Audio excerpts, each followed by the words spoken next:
Bonjour à tous. Aujourd'hui, on va s'occuper d'une carte mère d'un PC Asus VivoBook équipé d'un processeur Ryzen 7.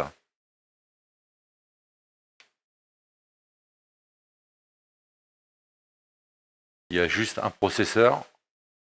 Il est là. Là, il manque le C.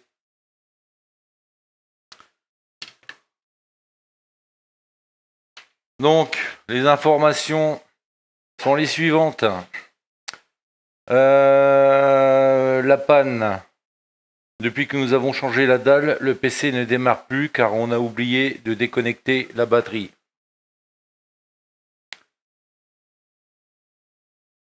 Votre appareil a déjà été réparé, envoyé chez un autre professionnel, mais n'a pas réussi à la réparer. Donc c'est pour ça que le C n'a pas été remonté, parce qu'il y a déjà eu une tentative de réparation.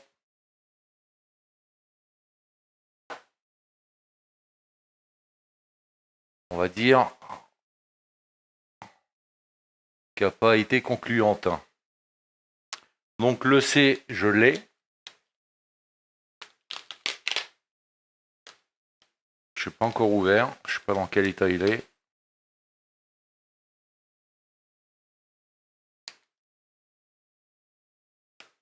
Ce qui est sûr, c'est qu'on ne peut rien contrôler tant qu'on ne l'a pas remonté. Le fameux EC.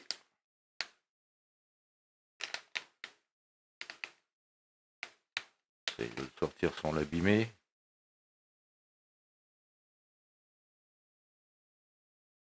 Donc le C, il est là.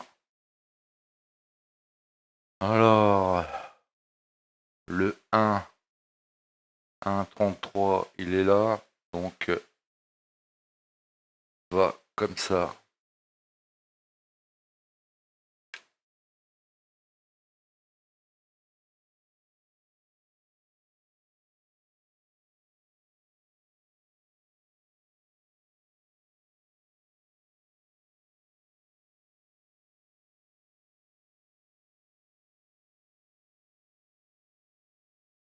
Alors, je regarde s'il y a beaucoup de pins tordus.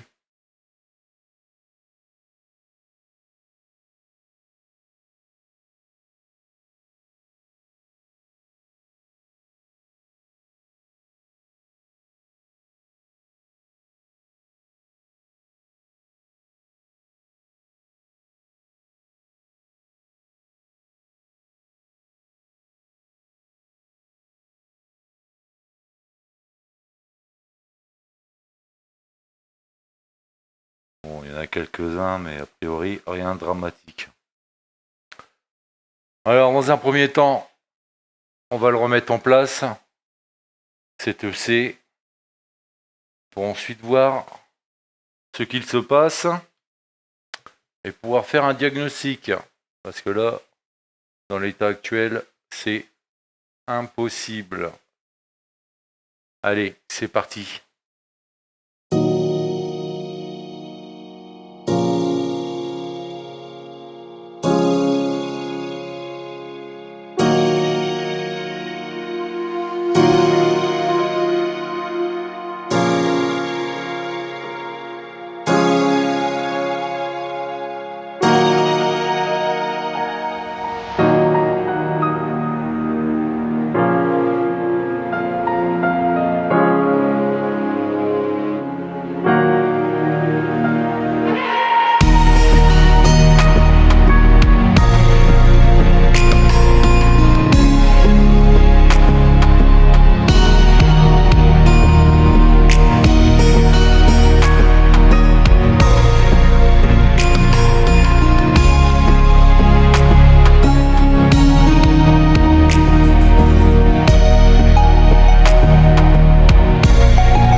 le C a été ressoudé, ça a été plus long que d'habitude. Forcément, avec des pattes tordues en hauteur et sur le côté. Donc il a fallu redresser tout ça pour réaligner correctement. Enfin, ça a mis plus de temps, mais enfin, c'était pas bien méchant. Maintenant, avant de de brancher le 19 volts, on va regarder maintenant s'il n'y a pas de court-circuit autour de l'EC avant de continuer. Allez, c'est parti. Bon, on va prendre des valeurs en continuité autour de l'EC en espérant qu'il n'est pas en court-circuit.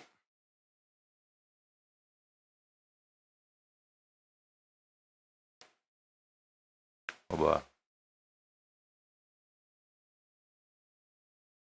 Celui-là, il sonne en court-circuit.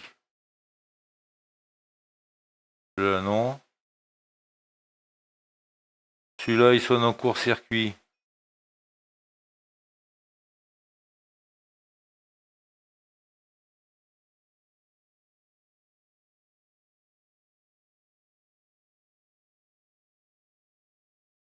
Celui-là, il sonne en court-circuit.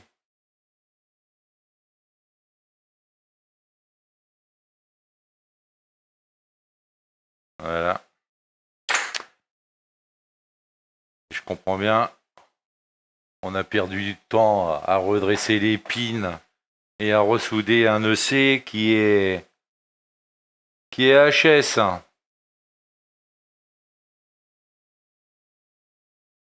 En tout cas, il est en court-circuit. Bon, on va enlever le lycée de charge, le BQ là, 24780. C'est un petit peu le sapin de Noël hein, quand on passe sous la caméra thermique là-dedans. Donc on va l'enlever dans un premier temps.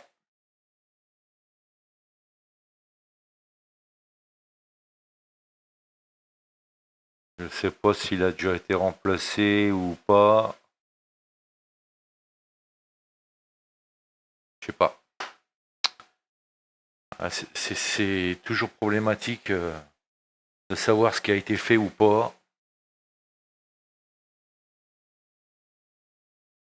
Quand on passe derrière les autres.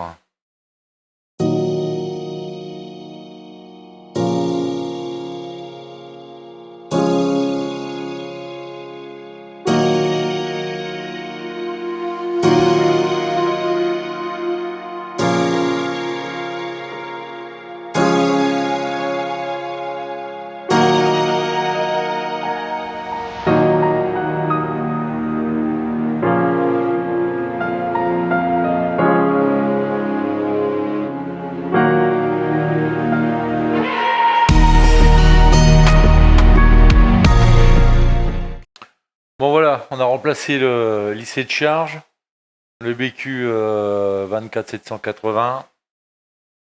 On va voir si ça réagit un peu plus au niveau de la consommation. Mais de toute façon, le C, il est toujours en court-circuit. Mais on va voir si maintenant on a notre ligne 19 volts. Ce qu'on n'avait pas avant. Lycée de charge, il avait une chauffe anormale. Donc on l'a remplacé, on va voir maintenant.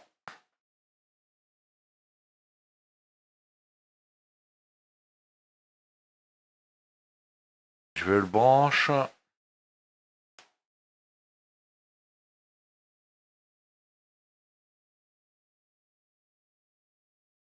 J'étais bloqué à 0,7 avant le remplacement de lycée de charge.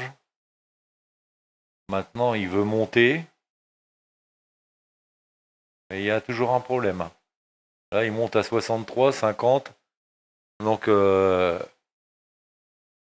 ça réagit plus. Je vais voir si j'ai mon 19 volts maintenant. Je pense que oui. Vu que ça monte par moment, 56 environ. ça varie. Donc je vais voir si je monte 19 volts maintenant.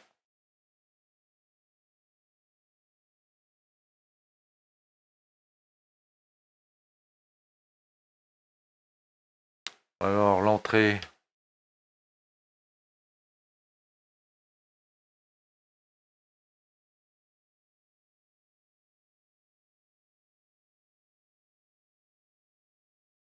Là c'est le connecteur, premier étage. Donc là je vais avoir mon 19 volts. Qui est le cas. Et en sortie maintenant. Voilà. Avant j'avais pas mon 19 volts en sortie, maintenant je l'ai. Donc lycée de charge, il était mort aussi.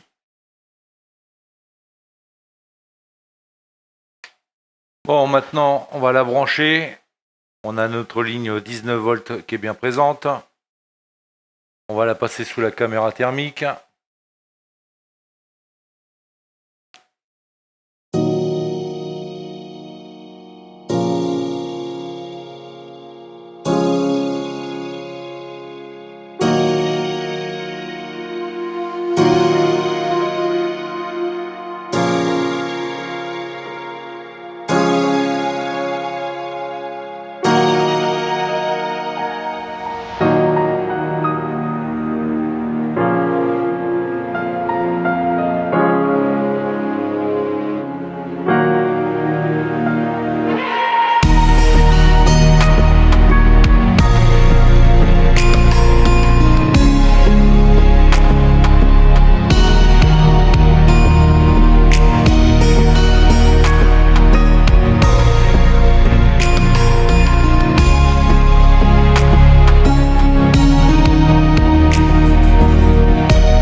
Deuxième partie de cette vidéo, on a reçu le C, commandé en DHL, parce que ça devenait très urgent.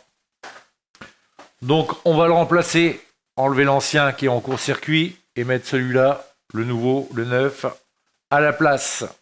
C'est parti!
Bon, EC remplacé.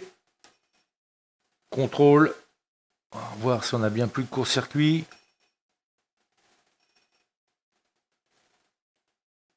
Non. Pour l'instant, c'est bon. Plus de court-circuit. Là, c'est bon. Là, c'est bon. Et là, c'est bon.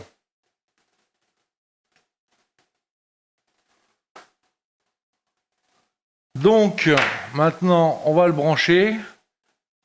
Et techniquement, si on n'a pas de souci à devoir reprogrammer le C,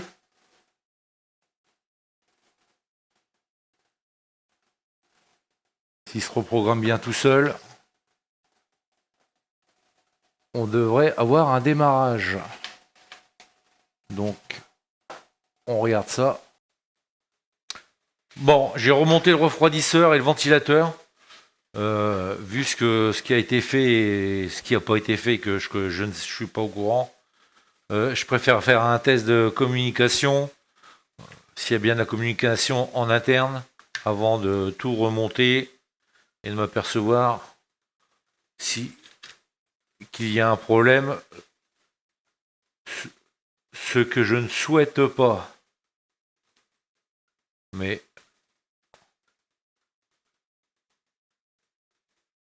je préfère m'assurer que de faire des montages et des démontages pour rien. Donc je branche. Je se met bien en route.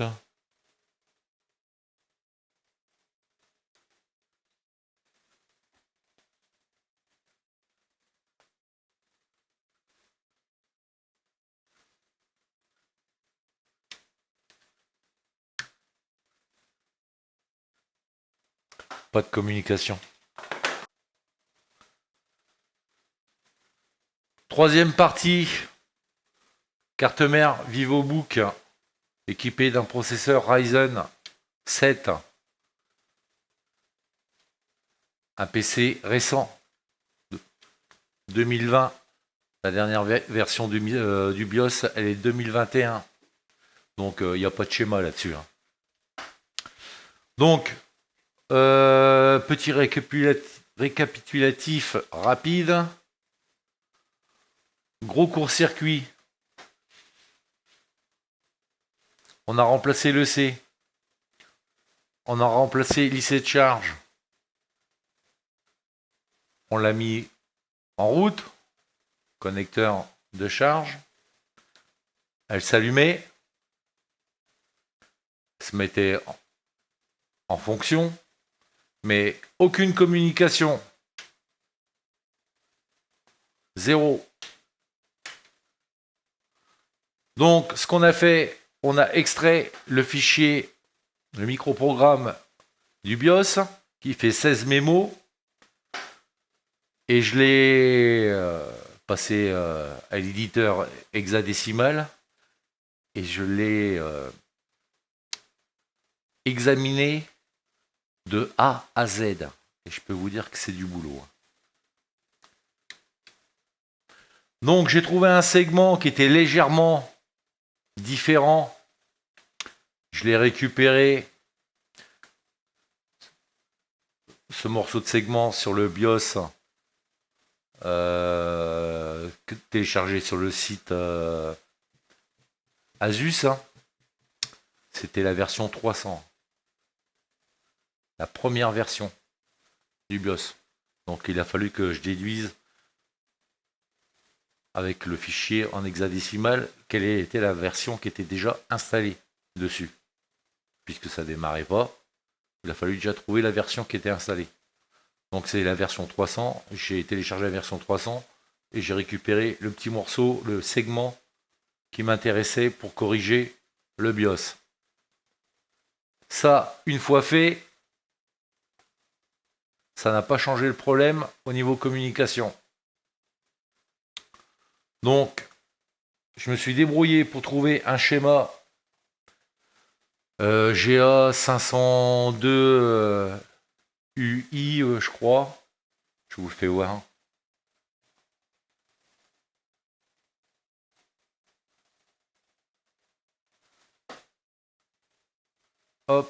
Voilà. Donc un GA502 IU avec la même version de l'EC. C'est ce qui m'intéressait. Puisqu'il y a eu un gros court-circuit au niveau de l'EC, je voulais contrôler toutes les lignes d'information et de communication avec le CPU. Parce qu'il y en a sur l'EC. Donc je me suis aidé de ça. Là-dessus, vous avez toutes les valeurs, les résistances, les valeurs des résistances. Ça, c'est ce qu'il y a de plus précis. Et ensuite, je me suis aidé aussi d'un BoardView en PDF.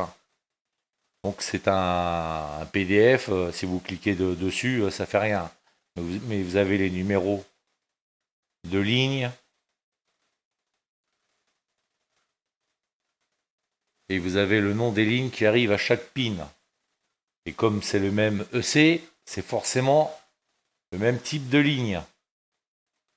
Avec les mêmes types de résistance et les mêmes valeurs. Quasiment. Donc, celui-là.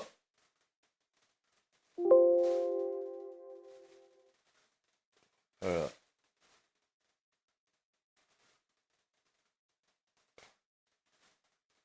Voilà, il est équipé d'un processeur Ryzen aussi, là. Mais là, il y a chipset graphique. Voilà.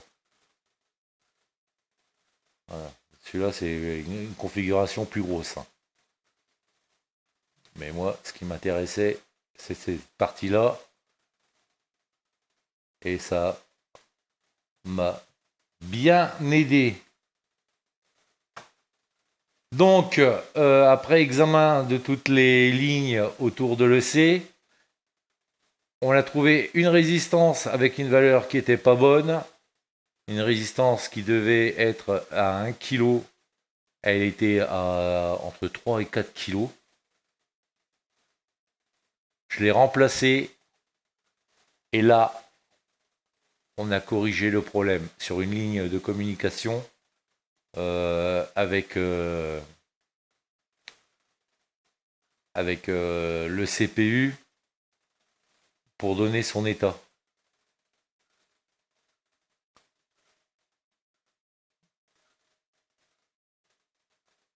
Alors on repasse. Et la résistance a été de l'autre côté. Donc ça a été pas évident. Récent et enfin, j'ai eu de la chance de trouver un schéma, même si c'est pas du tout la même configuration, mais c'est le même EC. Donc maintenant, quand je le branche,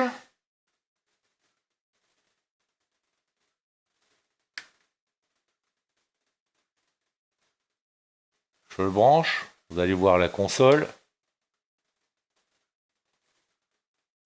Ça démarre et maintenant vous allez voir un pic à jusqu'à 1 ampère 5 et 1 ampère 7 maximum qu'on n'avait pas avant. Et là, je vois que ça clignote.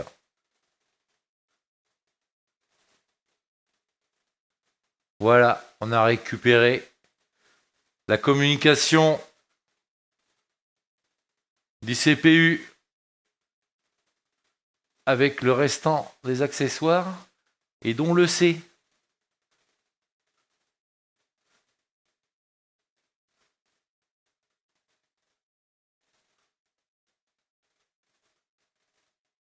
Ça monte jusqu'à 1 ampère 7. Il y a un pic à 1 ampère 7.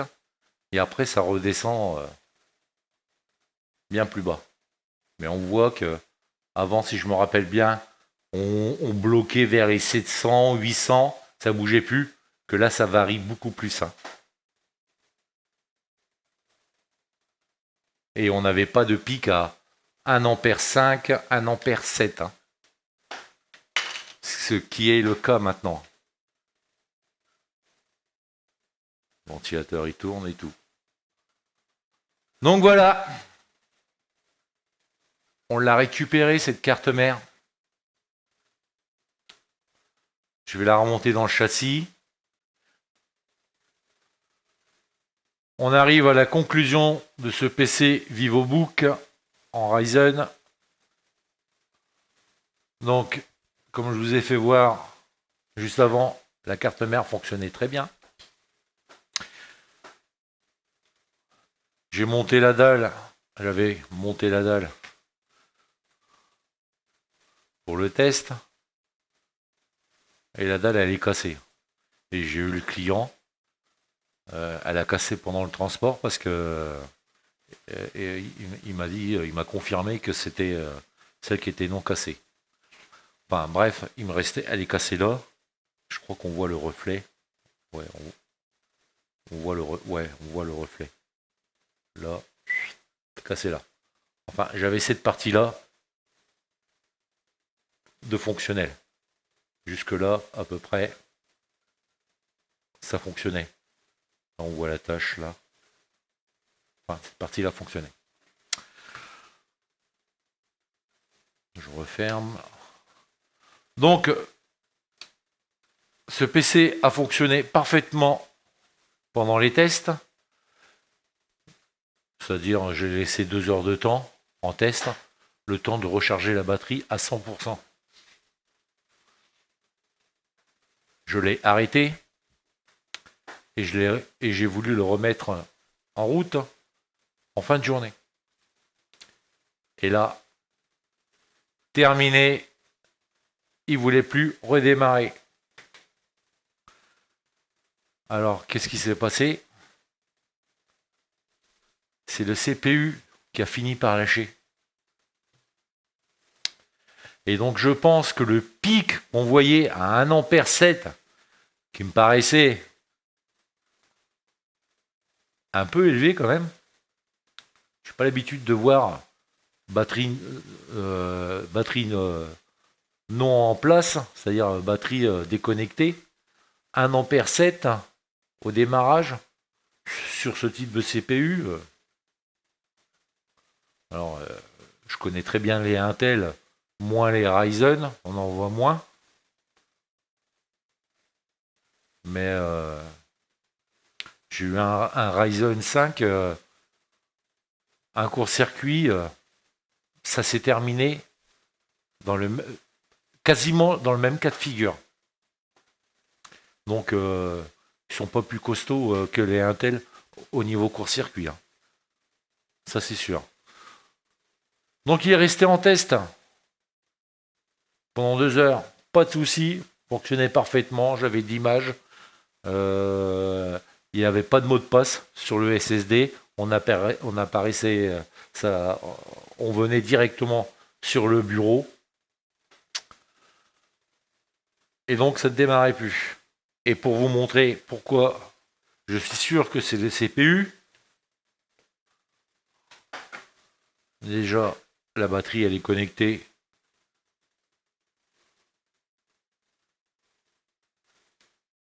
On voit bien que on a 12 volts, plus de 12 volts. Donc la batterie, elle est parfaitement rechargée. Maintenant, consommation sur secteur.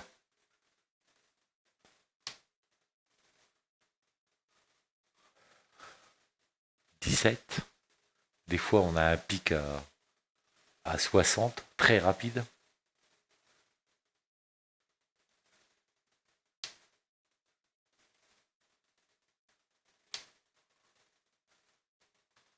Enfin bref. Alors maintenant, on va prendre nos tensions sur la carte mère. Là, on a bien la tension de la batterie. Pas de souci. Là, 3 volts 3, il est bien présent, il est bien généré. Aucun souci. 5 volts, il est bien présent, il est généré. Aucun souci. Les filles, il est alimenté aussi.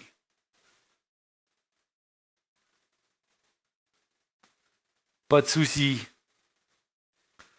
Le 1 volt 8, il est présent, il n'y a pas de souci. CPU 0,75, il est présent à ce niveau-là, il n'y a pas de souci. DDR4 qui est soudé sur la carte mère. 1,21 V, il est présent, il n'y a pas de souci. Donc en vrai, il a tout ce qu'il faut pour démarrer. Sauf que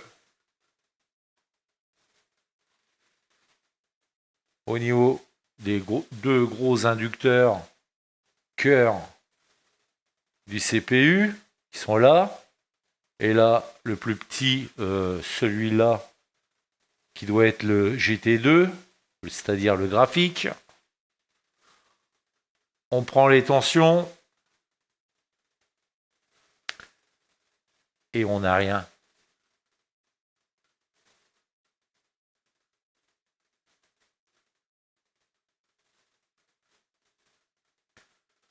On n'a que dalle.